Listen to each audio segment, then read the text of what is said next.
올 들어 부자들의 포트폴리오가 달라지고 있습니다. 주식과 부동산을 줄이고 예적금을 늘리고 있는 것으로 나타났습니다. 유례없는 자산시장 폭락이 오면서 대응에 나선 겁니다. 자산가들의 달라진 투자 포트폴리오, 먼저 박승환 기자가 정리해드리겠습니다. 금융권이 바라보는 부자의 기준은 금융자산 10억 원 이상입니다. 생각보다 낮은데? 라고 느끼실 수 있겠지만요. 우리나라 전체 인구의 0.82%만이 여기에 속합니다. 2021년 기준 한국의 부자는 42만 4천 명, 이전에보다 3만 명 늘었습니다. 이들이 가진 금융자산을 모두 더하면 우리나라 전체 가구를 합친 것의 절반이 넘습니다. 현재 기준금리 3.25%는 10년 만에 최고치입니다. 값도 값이지만 보시다시피 너무 가파르죠. 한국은행은 2021년 8월을 시작으로 총 9차례 금리를 올렸습니다. 이 중 2번은 0.5%포인트 빅스텝이었고요. 지난달까지 6차례 연속 인상했는데 유례 없이 빠른 속도입니다. 이처럼 돌변하는 경제 상황은 부자도 대책이 없었던 걸까요? 올해 금융투자에서 부자 5명 중 1명은 손실을 입었습니다. 셋은 손실도 수익도 없었는데 5%를 넘긴 물가 상승률을 놓고 보면 사실상 뒷걸음질 친 셈이죠. 그나마 수익을 경험한 쪽은 채권이나 보험이었고 주식이나 펀드에선 손실을 피하지 못했습니다. 올 초 대비 코스피가 20% 빠지고 S&P 500, 나스닥 등 미국 증시 역시 최고 30% 넘게 떨어진 결과로 풀이됩니다. 부자들이 예적금으로 눈을 돌린 이유인데요. 지난해와 올해 포트폴리오를 비교해보면 주식과 리츠의 순위가 내려가고 예적금이 올라온 것으로 확인됩니다. 실제로 올해 부자들은 주식의 비중을 0.9% 낮추고 예적금과 현금이나 수시 입출금이 가능한 유동성 금융자산을 각각 1.4%, 1.6% 늘렸습니다. 안전자산으로 평가받는 현금과 예적금으로 눈을 돌렸다는 의미죠. 반면 부동산에서는 재미를 본 것으로 확인됩니다. 거주용 부동산이나 거주용 외 부동산 모두에서 수익을 실현했는데요. 금융권에서 부자들의 유동성 자산이나 예적금을 부동산 대기자금이라 보는 이유입니다. 내년에도 고금리가 이어질 것이란 예상에다 계속되는 증시 부진, 부동산 침체까지 겹치면서 마땅한 투자처를 찾기 어려운 지금, 부자들은 실탄을 채우며 때를 기다리고 있습니다. 네, 금융투자로 손실을 본 부자가 5명 중 1명이라면 일반 투자자들은 그 비중이 훨씬 클 겁니다. 그렇다면 성공적인 투자를 위해서 내년에는 어떤 전략이 필요한가? 주요 5대 시중은행에서 자산가들을 상대하는 프라이빗 뱅커들로부터 직접 의견을 들어봤습니다. 제1금융권 출입하는 김보미 기자 나와 있습니다. 김 기자, 이 PB들이 추천하는 내년도 자산 관리 전략 들어봤다고요? 네, 맞습니다. 좀 자료화면으로 내용을 준비를 했는데요. 같이 한번 좀 보시겠습니다. PB별로 좀 내용의 차이는 있을 수 있는데요. 좀 공통적인 키워드가 있습니다. 혹시 지금 바로 화면에 나오고 있는데 바로 찾으셨습니까? 일단 예금에 대한 얘기가 가장 많은 것 같고 안전자산에 대한 얘기도 많이 보이네요. 네, 맞습니다. 이 포트폴리오 내 비중도 거의 절반가량을 차지하고 있는데요. 이 5대 시중은행 PB들의 공통적인 견해는 아직까지 예금만한 상품은 없다라는 점이었습니다.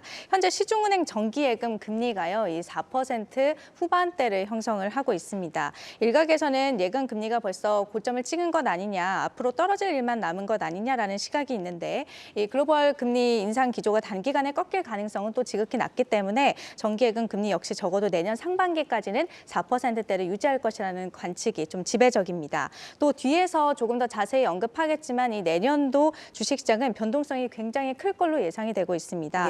이런 상황에서 원금 손실 없이 연 4%대 수익을 확정할 수 있다는 점이 정기예금의 매력도를 올해보다 더 끌어올릴 것이라는 분석이 나오고 있고요. 세부 전략으로는 만기가 짧게는 1년에서 길게는 3년, 5년 단위로 접근할 것을 추천을 했습니다. 추세적으로 정기예금 금리가 떨어질 것으로 좀 예상이 되고 있기 때문에 장기간 수익을 확정 지어 놓을 수 있는 만기가 긴 고금리 상품을 미리미리 확보해 두라는 겁니다. 네. 우리가 보통 안전자산 하면 정기예금 많이 생각하는데 정기예금 외에도 안전자산이 또 다른 것들이 많이 있다면서요?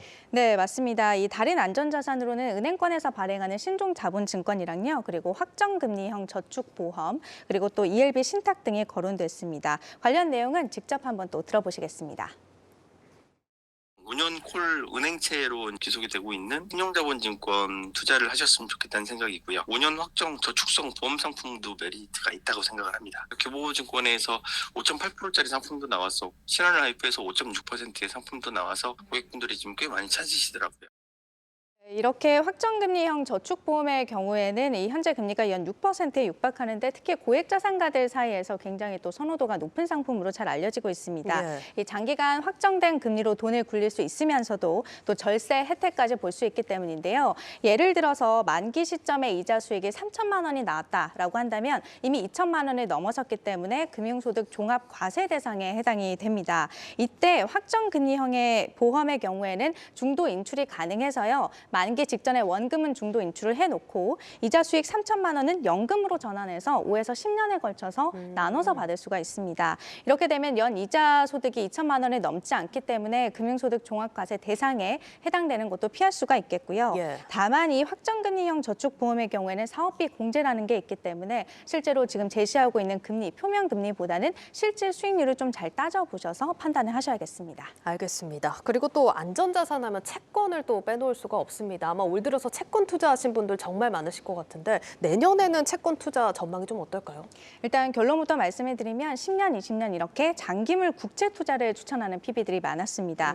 특히 금리가 최저점일 때 발행한 채권, 이 대표적으로 2019년에 발행한 채권이 대표적인데요. 이러한 채권을 중심으로 접근해 보는 것이 좋겠다라는 조언들이 나왔습니다. 국채의 경우에는 일반적으로 10,000원에서 발행이 되고요. 그리고 가격은 금리와 반대로 움직이는 특성이 있습니다. 이 말은 올해와 같은 금리 인상기에는 과거에 발행했던 채권들의 가격은 계속해서 떨어져 왔다는 의미가 되겠죠. 이쯤에서 자료 화면을 좀 하나 준비를 했는데요. 같이 한번 좀 보시겠습니다. 2018년부터 현재까지 10년, 20년 이 국채 금리 추이를 나타낸 그래프인데 최저점이 보시는 것처럼 1.146%인데 이때가 2019년 8월 16일이었습니다. 지금과 비교하면 이 금리가 약 한 2.4%포인트가량 또 차이가 나는데요.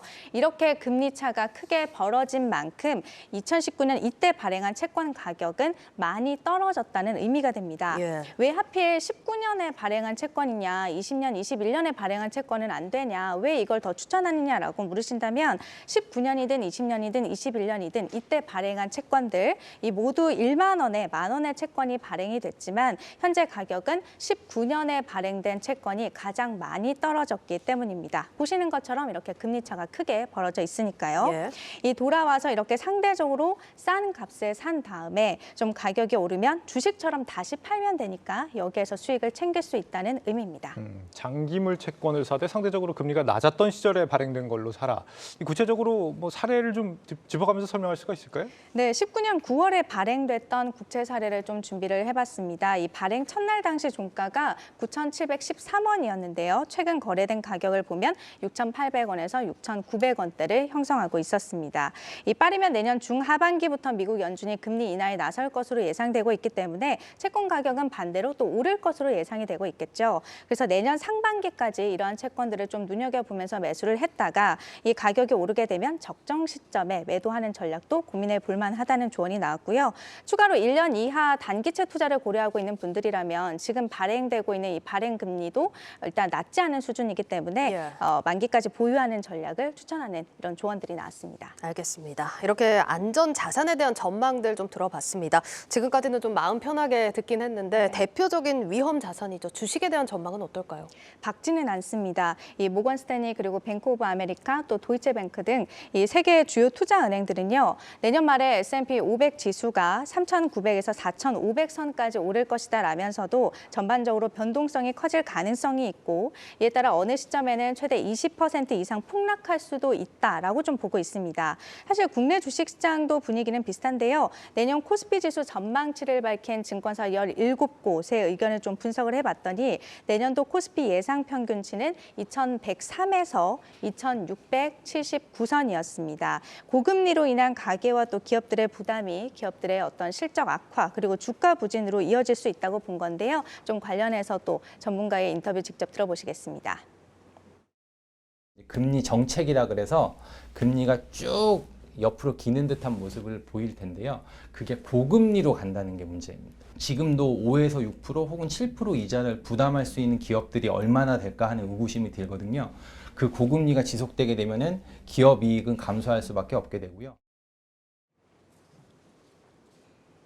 네, 이 주식 비중을 늘리는 거는 좀 경계할 필요가 있다 이런 얘기 같은데 보통 이제 주식이 경기를 좀 선반영하는 부분이 있잖아요. 어느 시점에서는 좀 저가 매수에 들어가는 것도 방법이지 않을까요? 네, 맞습니다. 그래서 이 시장이 크게 빠질 때마다 우량주 위주로 또 분할 매수로 들어가거나 아니면 ELS에 투자해서 점진적으로 주식 투자 비중을 늘려나가는 것이 좋겠다라는 게 또 PB들의 또 조언이기도 했습니다. 예. 사실 ELS 같은 경우에는 대체로 주가가 바닥에 근접할수록 수익을 내기가 좀 쉬운 구조를 갖고 있는데요. 다만 내년에는 또 앞서 또 살펴봤던 것처럼 이 최대 20% 이상 미국 주가 지수가 일시적으로 또 빠질 가능성도 제기가 되고 있기 때문에 ELS 투자를 만약에 고려를 하고 있다라고 한다면 배리어를 80 혹은 75 수준으로 제시하는 상품으로 선별하는 것이 안정적이다라는 조언입니다. 이게 무슨 뜻이냐면 일정 기간 내에 이 주가가 80% 혹은 75% 이상을 유지해야 한다는 조건이 붙어 있는 상품 위주로 투자를 고려해 봐야 한다라는 의미인데요. 이렇게 되면 설령 주가가 20% 전후로 빠진다라고 하더라도 수익을 실현하는 데 있어서 큰 어려움은 없을 걸로 예상이 됩니다. 예, 주식은 시장이 크게 빠질 때마다 조금씩 비중을 늘려가는 전략이 주요하다 이런 얘기였습니다. 그런데 주식 투자를 해서 손실을 보고 계신 분들은 좀 어떤 전략을 가져가야 할지 이게 빠질 때마다 소위 이제 물타기를 해야 할지 고민하시는 분들 많거든요. 여기에 대한 조언은 어떤가요? 맞습니다. 저 역시 이 부분이 사실 가장 궁금했는데요. 예. 이 부분은 전문가 인터뷰를 통해서 먼저 직접 확인해 보시겠습니다. 기존에 이제 마이너스가 되어 있던 거에 물을 타게 되면은 마이너스 폭이 좀 줄어드는 건 있지만 사실은 그래도 마이너스이거든요. 그러면 투자 심리가 상당히 위축이 됩니다. 그래서 그거보다는 성격이 다른, 예를 들어 주식을 따치면은 아까 말씀드렸던 채권 쪽으로 해서 성격이 다른 걸로 해서 둘 간의 어떤 그 회복력을 좀 본 다음에 괜찮다 싶은 쪽으로 더 많이 투자하시는 걸 추천드립니다. 이 기존에 이미 손실을 보고 있는 종목들을 마냥 붙잡고 있기보다는 차라리 수익이 날 만한 다른 상품군에 새로 투자하는 것이 오히려 전체 수익률을 안정적으로 끌어올리는 데 있어서 더 유리할 것이다라는 설명이었는데요. 물론 5년, 10년, 20년 이렇게 장기로 본다라고 한다면 우량 종목이라는 전제하에 주가는 또 결국 우상향하지 않습니까? 예. 때문에 지금을 혹은 또 내년을 저가 매수 기회로 활용해서 물타기라는 것도 결코 나쁜 선택지는 아닙니다. 다만 앞에서도 살펴봤지만 내년도 주식시장은 변동성이 또 워낙 크고 또 종목에 따라서 희비가 크게 갈릴 것으로 또 전망이 되고 있어서요. 예. 자칫 손실 폭이 본인이 기대했던 것만큼 또 눈에 띄게 줄지 않을 경우에는 투자 심리 위축으로 이어질 수 있기 때문에 이렇게 어려운 장에서는 차라리 자산 배분 차원에서 이 주식과 상관관계가 마이너스인 이런 자산들에 관심을 가져볼 만하다라는 조언이 나왔습니다. 네, 제1금융권 출입하는 김보미 기자였습니다.